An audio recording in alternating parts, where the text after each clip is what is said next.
You've just downloaded Unreal Engine, you've heard and seen all of the cool things you can do with it, and you think, I could build something like that. No, you can't. At least, not yet. And that's okay, because in this video, I'm going to tell you the first game I would make if I was a beginner in Unreal Engine. And mini spoiler, it's going to be a simple classic arcade game. And let me tell you why. When you first get started, there are two main problems you're probably going to run into. The first one is that you're not ready yet. Think of it like a video game. You wouldn't walk straight into the final boss at level 1, right? You'd get destroyed. You need to level up first, learn the mechanics, and build your skills gradually. That's what trying to make a complex game as a beginner is. Literally walking into the final boss room when you're not prepared. Trying to juggle 20 different systems before you've even mastered one. Problem 2. Knowing when to stop adding features. Here's the thing about Unreal Engine. It's a great engine and you can build technically anything.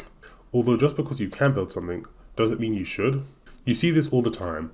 A beginner starts making a simple top-down shooter game. They get the basic shooting working. Then they think, you know what would be cool?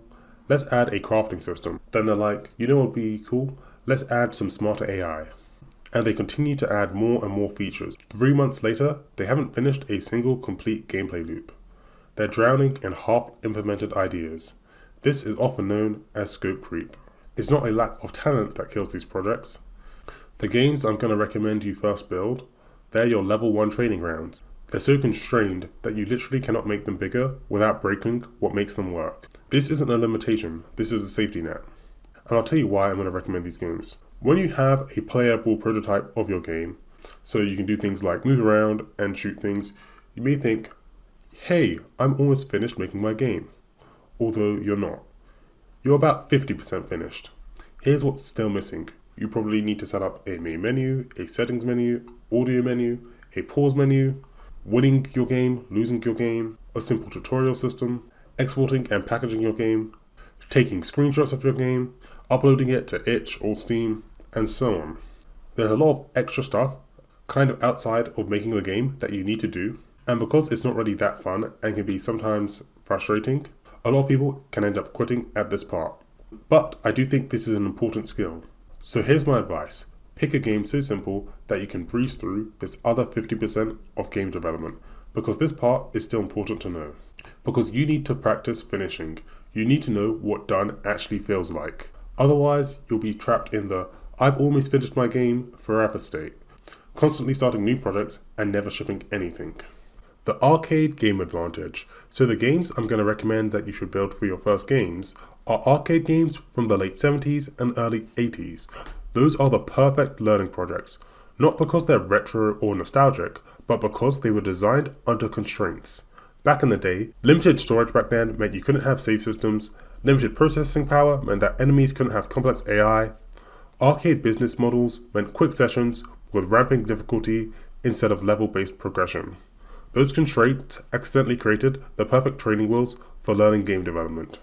So let's go over some of the classic arcade games and what makes them good. We have Pong. So this game will basically teach you about collision detection and physics. We have Space Invaders. This will basically teach you about creating projectile systems and wave spawning. We have Frogger. This will teach you about timing and avoiding obstacles. We have Pac-Man. This will teach you about grid-based movement and making simple enemy AI which can chase the player. Then we have Asteroids, where you have a 360-degree movement and objects you need to avoid and shoot. And here's the thing about these games. They're actually hard to break. You can't really add just one more feature without it being a different game. This design is so tight, it kind of restricts scope creep. So, if I was just getting started, I'd look into classic arcade games and see if I could recreate one of those. You may be thinking though, these games are a bit boring. I didn't install Unreal Engine to make boring games. And you're kind of right. Although here's the thing, the arcade game gives you the structure, although you can inject your own personality and polish into the game. So in the classic Pong game, there are no trail particle effects. You could add things like trail particle effects on the ball. You could maybe make it so the ball explodes when the player gets a score. You could add game fill, maybe you could add a screen shake when the player scores. Feel free to inject anything that you want to into it. Maybe instead of having the classic black and white Pong background, it's set in a background which looks like space.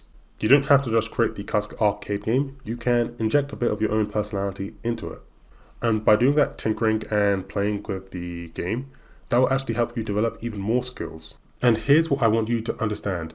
Making a classic arcade game isn't about learning how to make a classic arcade game. It's about learning how to make decisions. Every game development choice is a trade-off. Do I add this feature or do I keep it simple? Do I polish this more or move on? Do I rebuild this system or ship what works? Do I listen to feedback or do I trust my vision? You can't learn to make these calls by watching tutorials, but you can learn them by shipping them and getting feedback from your players. Your first game will be rough, your second game will be better, and your fifth will be actually pretty good. But you can't get to game 5 if you never finish game 1. So, here's my challenge for you. Pick one of these arcade games, give yourself 2 weeks, and finish it completely. Not playable but needs polish? Done. Main menu, game over screen, restart button, build it, package it, and upload it to itch.io.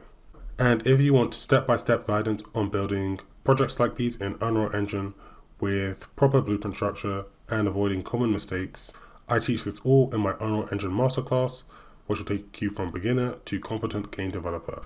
There's a link in the description of the video if you want to check that out. But whether you take the course or figure it out on your own, it's the same process. Pick a simple arcade game, finish it completely, and then move on to your next game project. If you enjoyed, make sure to like and subscribe, and I'll see you guys in the next one. Bye!